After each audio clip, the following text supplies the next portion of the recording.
Rich dad poor dad एक ऐसी किताब जिसने न सिर्फ मेरी बल्कि लाखों लोगों की जिंदगियां चेंज की हैं। एक ऐसी किताब जो हमें एक्चुअल में फाइनेंशियल एजुकेशन का मतलब सिखाती है। एक ऐसी किताब जिसके लेसन्स को हर एक बच्चे को बचपन से ही सिखाया जाना चाहिए था। तो सही मायनों में ये किताब आपको बहुत कुछ सिखा के जाती है। तो आज के इस वीडियो में मैं आपको इस किताब से 9 अमेजिंग लेसन्स बताने वाला हूँ और इन लेसन को सीखने के बाद आई एम श्योर आपको इस बुक के ऊपर कोई और दूसरा वीडियो देखने की जरूरत नहीं पड़ेगी। तो इसलिए इस वीडियो को पूरा जरूर देखें। तो चलिए शुरू करते हैं।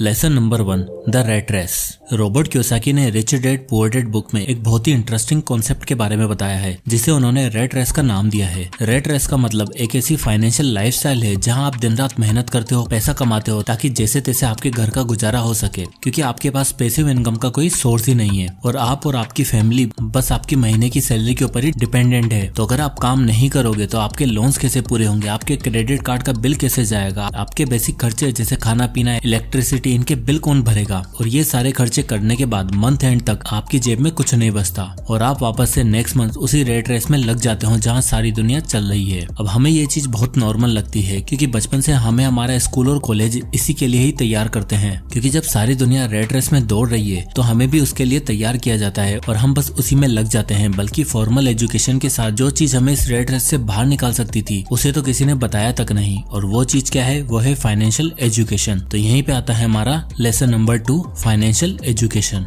रॉबर्ट कियोसाकी बोलते हैं कि आप मुश्किल से अपने सारे बिल्स पे कर पाते होंगे और पैसों की किल्लत आपके घर में हमेशा रहती ही होगी, और इस रेट रेस से बाहर निकलने का एकमात्र सॉल्यूशन है अपने आप को फाइनेंशियली एजुकेट करना। बट प्रॉब्लम तो ये है कि हमारी सोसाइटी हमें अच्छे मार्क्स लाने के लिए तो मोटिवेट करती है, बट कितने ऐसे लोग हैं जिनके पास बड़ी बड़ी डिग्री होने के बावजूद भी आज वो अपनी लाइफ में स्ट्रगल कर रहे हैं और 20-25 हजार की नौकरी के लिए ठोकरे खाते रहते हैं, क्योंकि उन्होंने स्कूल और कॉलेज में पढ़ाई तो भर भर के कर ली बट लाइफ की जो असली पढ़ाई थी यानी फाइनेंशियल एजुकेशन उसे पढ़ना भूल गए, क्योंकि उन्हें कोई बताने वाला नहीं था कि ऐसा भी कुछ होता है। और अगर आपके पास फाइनेंशियल इंटेलिजेंस नहीं है तो आप महीने का 10,000 कमा लो या फिर महीने का 1 लाख, आप कभी भी उसे ढंग से मैनेज नहीं कर पाओगे। एक रिपोर्ट बताती है कि 70% लॉटरी विनर अपने सारे पैसों को कुछ ही सालों में खो देते हैं क्योंकि उन्हें पैसों को मैनेज करने की समझ ही नहीं थी। अब आप माइक टायसन का एग्जाम्पल देख लो। माइक टायसन एक जाने माने बॉक्सर है और 1987 से लेकर 1990 तक वो चैंपियन रहे और उन्हें उस टाइम पे कोई हरा नहीं पाता था, और इसी वजह से उन्होंने खूब पैसा कमाया और उनकी नेटवर्थ $400 मिलियन के आसपास हो चुकी थी। बट कुछ ही सालों बाद उन्हें बैंकरप्सी फाइल करनी पड़ी क्योंकि उन्होंने अपना सारा पैसा उड़ा दिया था। ऐसा कहा जाता है कि एक टाइम पर उनके पास इतना पैसा था कि उन्होंने ऐसे ऐसे महंगे घर ले रखे थे जिसमें वो आज तक रहे तक नहीं थे, इतनी कारें ले रखी थी जिन्हें वो चलाते तक नहीं थे, और उन्हें अगर किसी के सामने शो ऑफ करना होता था तो वो उस इंसान को कारों के शोरूम में ले जाते और BMW और मर्सिडीज जैसी कारें बल्क में उठा लाते। कपड़े, ज्वेलरी, घड़ियां, हर चीज पे वो खर्चा करते थे और पैसों को ढंग से मैनेज नहीं करने के कारण वो कुछ ही सालों में बैंकरप्ट हो गए और सड़क पर आ गए। तो अगर आपके पास फाइनेंशियल एजुकेशन नहीं है तो आप लाखों कमाओ या हजारों, आप हमेशा गरीब ही रहोगे और कभी भी पैसों को ढंग से मैनेज नहीं कर पाओगे। तो अगर आपको सही से फाइनेंशियल इंटेलिजेंस सीखनी है तो आपको जो चीज समझनी होगी वो है एसेट वर्सेस लायबिलिटीज का डिफरेंस। तो यहीं पर आता है हमारा lesson number 3, asset versus liabilities. Rich dad poor dad book का सबसे इंपॉर्टेंट लेसन है एसेट और लायबिलिटीज के बीच का डिफरेंस समझना। रॉबर्ट बोलते हैं कि मान लो कल से आपकी नौकरी चली गई और आपकी सैलरी आना बंद हो जाए तो आपकी जेब में पैसा कहाँ से आएगा? तो मोस्टली लोगों का जवाब होगा कहीं से नहीं, क्योंकि उनके पास कोई एसेट ही नहीं है। एक रेंटल प्रॉपर्टी, एक बिजनेस या फिर ऐसा कोई भी चीज जो आपके लिए पॉजिटिव कैश फ्लो जनरेट करके देती है वो आपके लिए एसेट है। और सबसे इंपॉर्टेंट चीज, वो एसेट तभी कहलाएगा जब उससे आपको रेगुलर बेसिस पे इनकम होती रहे। और जो अमीर लोग हैं वो लोग हमेशा एसेट बिल्डिंग पर फोकस करते हैं। वहीं अगर आप ऐसी चीजें खरीद लाते हो जो आपके लिए इनकम जनरेट करके नहीं दे रही, उल्टा आपकी जेब से पैसा निकाल रही है, तो वो लायबिलिटीज कहलाएंगी। और अगर आप एक गरीब इंसान को देखोगे तो उसके पास हमेशा आपको लायबिलिटीज ही दिखाई देगी, क्योंकि फाइनेंशियल एजुकेशन ना होने की वजह से उसने कभी एसेट बनाने का सोचा तक नहीं। तो इसलिए अगर आपको फाइनेंशियल इंडिपेंडेंट बनना है तो आपको एसेट और लायबिलिटीज का डिफरेंस समझना होगा। अब आता है लेसन नंबर 4, पे योरसेल्फ फर्स्ट, यानी खुद को सबसे पहले पे करना सीखो। ये बात सबसे पहले richest man in Babylon book में बताई गई थी और रॉबर्ट कियोसाकी भी इस बात को बहुत तवज्जो देते हैं।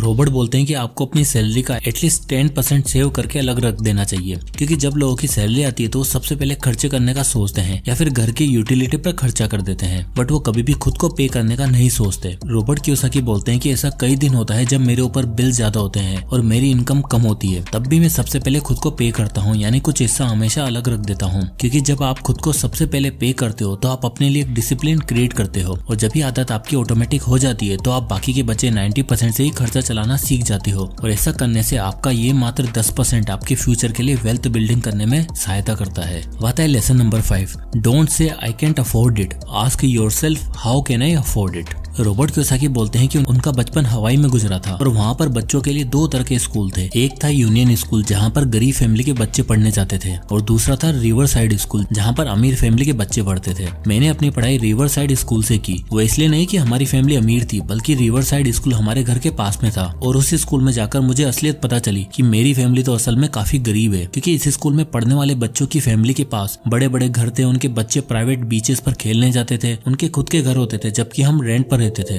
बट एक और इंटरेस्टिंग चीज जो मुझे वहाँ पर पता चली कि उन रिच फैमिली का माइंडसेट बिल्कुल अलग था। जैसे बचपन में जब मुझे कुछ महंगा टॉय खरीदना होता था या फिर हमें कोई ट्रिप पर जाना होता था, तो मेरे फादर जो कि एक टीचर थे वो हमेशा बोल देते थे कि बेटा ये सब हम अफोर्ड नहीं कर सकते। जब मेरी मदर को कोई फैंसी ड्रेस पसंद आती थी तो मेरे फादर अगेन मना कर देते थे कि ये सब हम अफोर्ड नहीं कर सकते। वहीं जो मेरे सबसे अच्छा दोस्त माइक था, उसके जो फादर थे वो एक्चुअल में रिच डैड थे, क्योंकि जब भी उन्हें कोई चीज चाहिए होती थी तो रिच डैड डायरेक्ट ये नहीं बोलते थे कि ये हम अफोर्ड नहीं कर सकते, जबकि उनका सोचना कुछ अलग था। वो बोलते थे कि how can I afford it, यानी मैं उस चीज को खरीदने के लिए क्या क्या कर सकता हूँ, क्योंकि इस तरह वो अपने पैसों को काम पे लगाते थे, उन्हें इन्वेस्ट करते थे और उनसे एसेट बाय करते थे जो इवेंचुअली उन्हें पैसा कमा कर देते थे, और उन एसेट से बनने वाले पैसों से वो अपनी ख्वाहिशें पूरी करते थे। तो इस तरह रिच डैड का माइंडसेट मेरे पुअर डैड से बिल्कुल अलग था, इसी कारण वो इतने रिच थे और हम इतने गरीब। Lesson number 6, mind your business. Robert Kiyosaki बोलते हैं, मान लो आप कोई गेम खेल रहे हो और इस गेम के रूल आपको पता ही नहीं है, और जो ये गेम आपको खिला रहा है वो जब मन करता है इस गेम के रूल को चेंज कर देता है, तो क्या आप ये गेम कभी जीत भी पाओगे या फिर नहीं? तो वेल उसका आंसर है नहीं। अब आप सोच रहे होंगे कि क्या बकवास गेम है और कौन ही ऐसा गेम खेलेगा। तो वेल रॉबर्ट बोलते हैं कि आप ये गेम रोज खेलते हो और ये गेम है बिजनेस और मनी का। अब इस गेम के रूल को चेंज कौन करता है? तो वेल वो है पॉलिटिशियंस, बिजनेसमैन, गवर्नमेंट और बैंक, जो जब चाहे कभी भी इंटरेस्ट रेट को चेंज कर देते हैं, चीजों के दाम बढ़ा देते हैं, लोगों को नौकरियों से निकाल देते हैं। और ये सब अल्ट्रा रिच लोगों में और आप में ये फर्क है कि ये सब आपको कंट्रोल करते हैं। रॉबर्ट कियोसाकी कहते हैं कि जो उनके पुअर डैड थे वो हमेशा बोलते थे कि अच्छे से पढ़ाई करो, अच्छे मार्क्स लाओ, अच्छी डिग्री लो और सेफ और सिक्योर जॉब पकड़ो, क्योंकि गवर्नमेंट ही आपकी रिटायरमेंट का और मेडिकल का ध्यान रखेगी। वहीं रॉबर्ट कियोसाकी के जो रिच डैड थे वो बोलते थे कि माइंड योर ओन बिजनेस, यानी कि अपनी लाइफ का कंट्रोल आपके हाथ में होना चाहिए, क्योंकि जब आप लोगों को पूछोगे कि उनका बिजनेस क्या है तो अपनी जॉब के बारे में बताएंगे, बट असल में वो खुद के लिए नहीं दूसरों के लिए काम कर रहे होते हैं और दूसरों के बिजनेस को ही हैंडल करते हैं। और माइंड योर बिजनेस का मतलब है अगर आप एक कुक हो तो खुद का रेस्टोरेंट ओपन करो, चाहे वो छोटा ही क्यों ना हो। अगर आप एक अकाउंटेंट हो तो खुद की फर्म खोलो और बाकी अकाउंटेंट को हायर करके अपने क्लाइंट बेस को बढ़ाओ।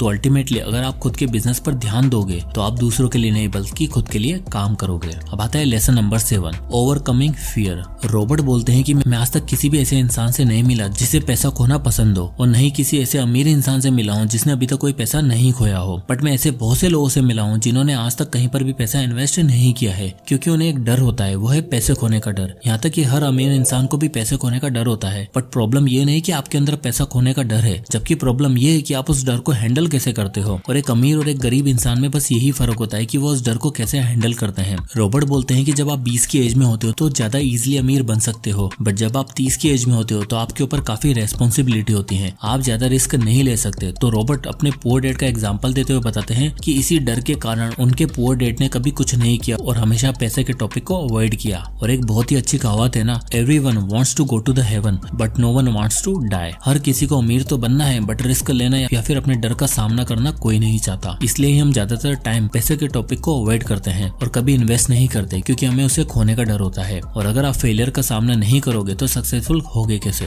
अब आता है lesson number 8, learn how to sell. Robert Kiyosaki बोलते हैं कि जब उन्होंने अपने रिच डैड से कहा कि वो उनकी तरफ बनना चाहते हैं तो उन्हें क्या क्या स्टेप्स लेने होंगे, तो उनके रिच डैड बोले कि अगर तुम मेरी तरह बिजनेसमैन बनना चाहते हो तो तुम्हें सेलिंग की स्किल्स सीखनी होगी। तो इस पर रोबोट थोड़ा शॉक होते हुए बोले, बिजनेस करने के लिए, रियल एस्टेट में इन्वेस्ट करने के लिए मुझे सेलिंग से क्या लेना देना। तो इस पर रिच डैड हंसते हुए बोले कि अगर तुम्हें लगता है कि सेलिंग की स्किल्स का कोई फायदा नहीं है तो तुम गलत हो, क्योंकि आप किसी भी प्रोफेशन में हो तो पैसा कमाने के लिए आपको रोजाना खुद को सेल करना होता है। जैसे कि अगर आप एक डॉक्टर हो तो आप अपने पेशेंट को अपनी एडवाइस सेल करते हो, अपनी अथॉरिटी सेल करते हो और अपनी क्रेडिबिलिटी भी सेल करते हो, जिससे वो आपकी बातों पर विश्वास कर पाए, और जब उन्हें आपके ऊपर विश्वास होगा तभी वो आपके पास दोबारा आएंगे। इसलिए हर जगह आपको सेल करना आना चाहिए, तभी आप पैसा कमा पाओगे। Lesson number 9, work to learn not to earn. Robert Kiyosaki बोलते हैं कि मेरे पुअर डैड के लिए जॉब सिक्योरिटी ही सब कुछ थी और मेरे रिच डैड के लिए सबसे इंपॉर्टेंट चीज थी लर्निंग। रिच डैड बोलते थे कि हमें केवल पैसे कमाने के लिए काम नहीं करना चाहिए बल्कि सीखने के लिए काम करना चाहिए। रॉबर्ट बोलते हैं कि मैं हर रोज कई लोगों से मिलता हूँ जो काफी एजुकेटेड हैं, बड़ी बड़ी डिग्रियां लेकर बैठे हैं, स्टिल वो बहुत कम पैसा कमा पाते हैं, क्योंकि they are one skill away from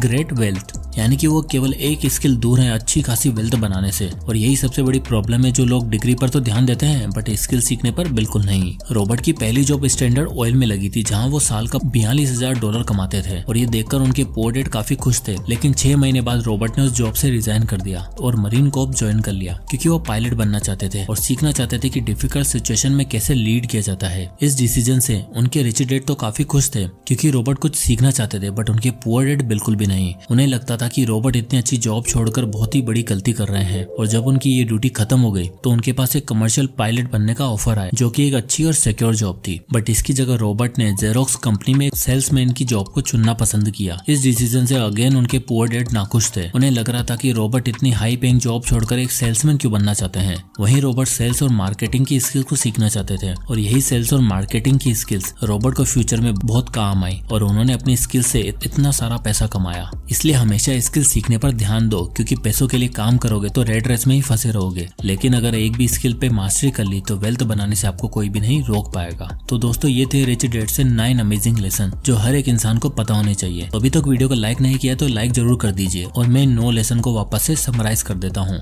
number 1, red race से बाहर निकलो। अगर आपको वेल्थ बिल्डिंग करनी है तो रेड रेस से बाहर निकलना होगा, क्योंकि आज के टाइम पर हर कोई एक सिक्योर जॉब के पीछे पड़ा हुआ है। इसलिए 10,000 की नौकरी के लिए लाखों लोग लाइन में खड़े रहते हैं। इसलिए कुछ ना कुछ ऐसा सीखिए जो आपको बाकी लोगों से अलग रखे और इस रेड रेस को आप तोड़ पाए। नंबर 2, फाइनेंशियल एजुकेशन सीखना सबसे इम्पोर्टेंट है। स्कूल कॉलेज की एजुकेशन सीखना इम्पोर्टेंट है, लेकिन काफी नहीं है। रिच लोगों के लिए तो असली एजुकेशन कॉलेज के बाद स्टार्ट होती है, जब वो रियल वर्ल्ड में आते हैं। इसलिए वेल्थ बिल्डिंग के लिए अपने आप को हमेशा फाइनेंशियली एजुकेट करते रहो। नंबर 3, एसेट बनाने पर ध्यान दीजिए, ना कि लायबिलिटी खरीदने पर। हमेशा कहीं पर भी पैसा खर्च करने से पहले ये जरूर सोचिए कि ये चीज आपकी जेब से पैसा निकालेगी या आपकी जेब में पैसा डालेगी। नंबर 4, हमेशा खुद को पे जरूर कीजिए। आप कितना भी कमाते हो, लेकिन अगर आप खुद को 1 रुपया भी पे नहीं करते तो सारा पैसा कोई काम का नहीं है, क्योंकि आप लाखों ही क्यों ना कमा लो, अगर आप उन पैसों को सेव करके इन्वेस्ट नहीं करोगे तो जहां आज हो कल भी वहीं रहोगे। नंबर 5, हमेशा अपने आप को ये बोलिए कि how I can afford it, यानी जितनी चादर हो उतने पैर फैलाने की जगह चादर कैसे बड़ी की जाए उस पे ध्यान देना है। और जब आप खुद को ये बोलोगे कि इस चीज को मैं कैसे अफोर्ड कर सकता हूँ, तो आपका दिमाग उसे हासिल करने के लिए बहुत सारे रास्ते आपको दिखाएगा। Number 6, mind your business. अगर आप जॉब कर रहे हैं तो जरूर कीजिए, लेकिन खुद का बिजनेस बिल्ड करने पर ध्यान जरूर दीजिए। चाहे छोटे से ही शुरुआत कीजिए, बट करिए जरूर। Number 7, overcoming fear. अमीर आदमी इसलिए अमीर होता है क्योंकि वो अपने डर पर काबू करना जानता है। वो केवल ख्याली पुलाव नहीं बनाता, जबकि मैदान में उतरकर उस डर का सामना करता है और लाइफ में कैलकुलेटिव रिस्क लेता है। Number 8, learn to sell. अगर आपको पैसा कमाना है तो आपको खुद को बेचना आना चाहिए, और जो इंसान सेल्स और मार्केटिंग सीख गया वो कभी भी भूखा नहीं मर सकता। नंबर 9, केवल पैसों के लिए काम मत करिए, सीखने के लिए काम करिए। मैं तो कहता हूँ, अगर आपको अपने करियर की शुरुआत में फ्री में भी काम करना पड़ रहा है और आपको पता है कि वो एक्सपीरियंस आपके फ्यूचर में खूब काम आएगा, तो फ्री में भी काम करने से मत रुकिए, क्योंकि हर इंसान केवल एक स्किल दूर है वेल्थ क्रिएट करने से। तो दोस्तों, ये थे वो 9 अमेजिंग लेसन्स इस amazing book rich dad poor dad से। वीडियो पसंद आया तो लाइक जरूर कीजिए और अपने फ्रेंड्स के साथ जरूर शेयर कीजिए। इसी तरह के वीडियोस के लिए चैनल को सब्सक्राइब करना ना भूलें। तो मिलते हैं नेक्स्ट वीडियो में, तब तक के लिए जय हिंद।